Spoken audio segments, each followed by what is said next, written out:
Hello, my name is Jason Gorski. I'm the Director of Winemaking and Viticulture here at DeLille Cellars. Tasting our 25th vintage of Chaleur Blanc today, the 2019 vintage, an amazing milestone, a quarter century of making this wine. Very traditional blend. We're not aiming to reinvent the wheel here. Sauvignon Blanc dominated, especially in the early stages of development. You wouldn't know that there's 30+% of Semillon in here. The wine is actually on the yeast that fermented it for 6 months.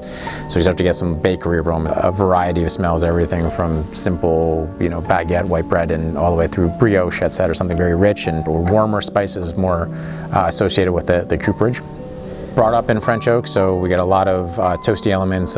We call it sous-bois, or undergrowth, like under pine trees. Starting to get a little bit more floral elements coming through. Actually got like a hint of violets. I love the little bit of tropical aromas that always come out of this wine over time. We do everything to trick your palate into thinking it's sweet. The stirring of the lees being in the barrel can kind of give you the impression of weight and something sweet on the palate. But this wine is incredibly dry, and especially in its youth, that acid comes right through. It makes your mouth water. Brilliant food wine.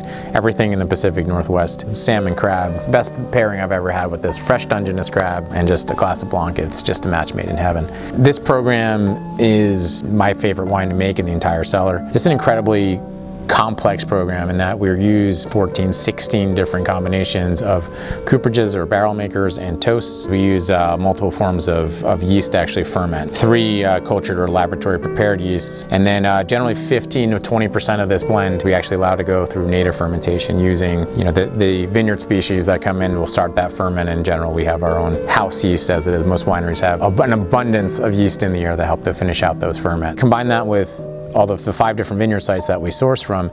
Every single barrel is a different wine. So when we go to blend, we now have 220, 240 individual wines. They all taste different. They all have character. When you blend everything together and get something this harmonious, that sometimes it feels a little bit miraculous.